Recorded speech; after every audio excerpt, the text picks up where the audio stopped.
there were really only two videos I wanted to make, or that I wanted to publish on YouTube. I made a few more just to draw attention to the channel, but there's really only two videos that I really think that are good ideas, you know. And the first one I already made it. It's the one about gravity, inertia, and space-time. And I'll probably be remaking it. I think I need to be a little bit more clear, more. I need to use words, better select the words I use to describe what I mean. So I'm gonna remake that probably soon. I don't know when. But the second video that I wanted to make, that I think the idea that I think is actually a good idea that's worth being made into a video is the video that I'm planning to make in the future. And because I want this second video to be more professional, more commercial, the information that I'm hoping to convey in that video, I think it's a little bit more important than just talking into a camera. You know, I'm in the process of learning how to edit and how to do all that stuff, how to write a proper script and all that stuff. Well, anyways, though, the second video, the idea for the second video, and I know how this sounds, the idea for the second video is of the JFK assassination. I know exactly how that sounds. I know that it's been 50 some years, and it's probably the most studied, and not probably, it's definitely the most studied murder or assassination of all times. So what could I possibly add to it? I would agree with whoever has those thoughts. I would have agreed with you a few years ago, you know. But a few years ago, on the 50th anniversary, 2013, I think it was in the news, you know, and so I started getting interested in it. I've always been interested, but I started getting more interested. I started studying more seriously the subject. I actually read books. I watched as many documentaries as I could get a hold of, and I watched the Zapruder film, the Nix film, all the films that were filmed that day 100 times at least each, you know. And I just really wanted to answer three questions that I had when the movie came out, when the JFK Oliver Stone movie came out. I came out of that movie. I remember being a little bit devastated, a little bit. I'm one of those goofy people that actually believes in this, you know, democracy, you know, all this crap. And so I remember coming out of the theater a little bit devastated, but I had a few questions that I wanted to answer for myself. And so, and that was back in the early 90s when that movie came out. So I really didn't pay much attention to it until about 4 years ago. I started trying to answer those three questions. And I was actually pretty readily available.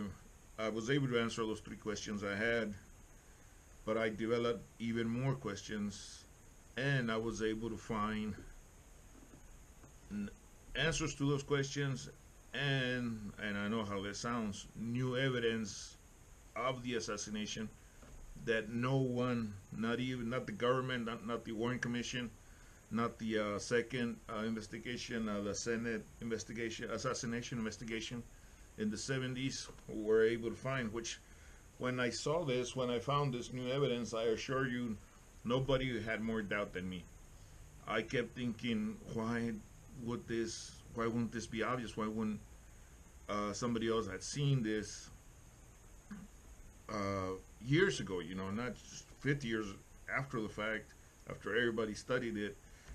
Why would somebody I have no experience in investigation other than watching movies. I have no experience in anything. And why was I able to find these things that I think are pretty obvious, but have for some reason have been missed by everybody that studied it, right? So I assure you, nobody had more doubt than me.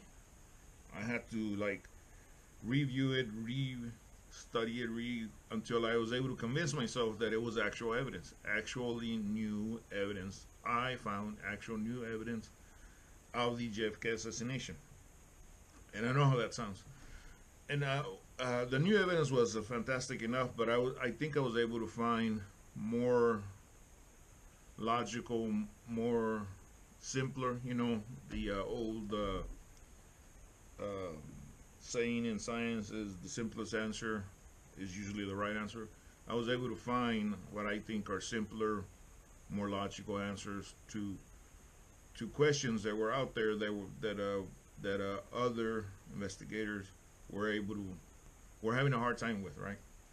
So, anyways, so just to give, hopefully, convince whoever might be watching this that I have actually found new evidence. I'm going to give away a little bit of it, and I'm not going to give away the new evidence. I'm going to keep that to myself until I'm able to make the documentary that I want to make.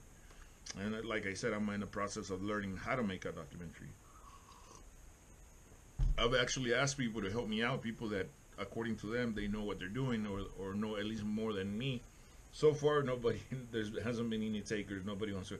And I fully understand, their hesitation to believe that I found new evidence. That's completely, I wouldn't believe it, So I completely understand. So anyway, so after trying to get people that I know that I have access to help me, and nobody's wanted to even, like hear me out at least, I figured I was going to do it on my own, but I need to learn how to do it right. So right now I'm in the process. My crappy videos are part of the process of me learning how to make more professional videos. So anyway, so I'm going to give away one of the points, which was in the movie, the JFK by Oliver Stone movie, has been in 100 documentaries. They used it as proof of a conspiracy, of a very complicated conspiracy. I'm gonna hopefully I'm gonna show a few things that hopefully will make more sense to whoever might be watching this, okay? And hopefully this will convince some people that I actually have found new evidence. Okay.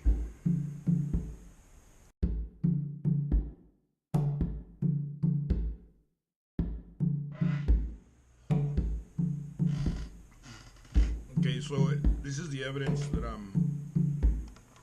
the evidence surrounding the rifle that does not fit the Warren Commission report.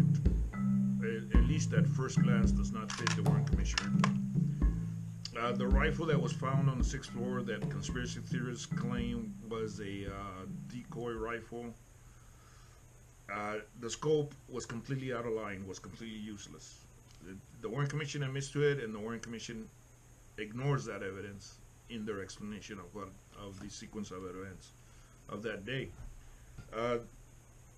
The Warren Commission and a few other investigations were able to prove beyond a reasonable doubt that there were only 3 bullets. I know that other people claim that there were 4 bullets, or shots, I mean, or there were even more than 4, and pretty much all of that even is not it has been pretty much scientifically proven that there were only 3 bullets, 3 shots, and most of the credible witnesses agree that there were only 3 bullets, 3 shots, I mean, and pretty much all of them agree on the sequence of shots, that there was a shot, a pause, another shot, and then another shot. In other words, that there was a pause between shot 1 and 2, and there was no pause between shot 2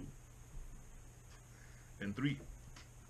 And one of the points that Oliver Stone made in the movie, and other conspiracy theorists have claimed the same, and it's a good point, is why was the first shot the worst shot? You would expect that to be the best shot, because you would have more time to concentrate.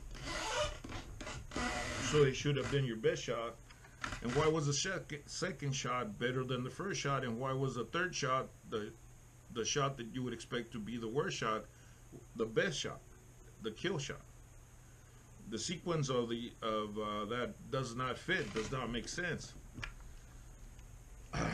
So anyway, so here, I hate to burst other people's bubble, but here is a scenario that fits the evidence, that explains everything that we know about the rifle, about the sequence of shots, about the pause between shot 1 and 2, and no pause between shot 2 and 3. Okay, so you would expect the first shot to be the best shot, but we know that the scope, the side-mounted scope, was useless. So the assassin would have used the scope and completely missed the car, which is what happened. And it would have taken the assassin a moment to realize that the scope was useless, but because of the scope being a side-mounted scope, it left these native sights of the rifle as a second option. So for the second shot, he would have used the sight, and it would have been a better shot. And having had already a practice shot, the third shot would have been the best shot of all because he would have known how to align the sights a little bit better. So the same evidence that the movie, Oliver Stone movie, and 100 conspiracy documentaries out there claim proves that the rifle wasn't used, that it wasn't Lee Harvey Oswald, actually fits if you take it all together. The reason the first shot, which should have been the best shot, was the worst shot was because the scope was messed up. The reason the second shot was better was because the assassin used. Well, the reason there was a pause between shot 1 and 2 was because the assassin took a moment to realize that the scope was useless, so it would have taken him a moment to adjust to use the sights. And the reason there was no pause between shot 1, 2, and 3 was because he didn't need to adjust. He just needed to realign the sights a little bit better than the second shot, and it would have been his best shot. So anyways, it's the conspiracy theorists are full of stuff like that they just misinterpret, ignore evidence, and both sides are guilty of this. The Warren Commission ignored evidence. The conspiracy theorist Oliver Stone ignored evidence, and I don't ignore any evidence. I know exactly why. My scenario, my long scenario, explains why there was a bullet hole in the windshield. The Warren Commission ignored that evidence. There's plenty of evidence to strongly imply that there was a bullet hole in the windshield. Every evidence throughout that crime scene, I account for.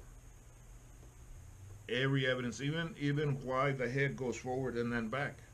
The Warren Commission ignored that the head goes back. The conspiracy theorists jumped to the conclusion that there was an assassin in the front. That doesn't make sense, but I know why the head goes back. So anyway, the point of this video is to hopefully convince somebody to help me out with this. Somebody that knows how to make documentaries, that has better software than I do for editing, to help me make a serious documentary with new evidence about the JFK assassination. I guess that's it.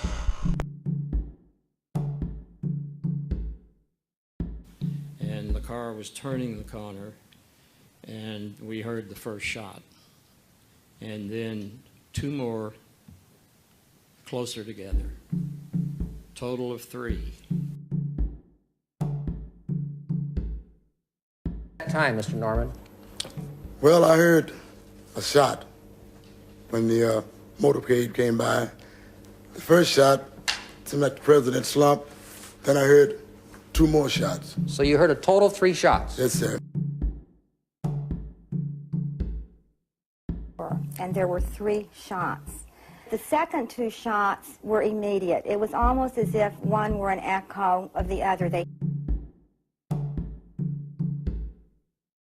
Oswald was at best a medium shot. The scope was defective on it too. I mean, this is the whole essence of the case to me. The guy couldn't do the shooting. Nobody could.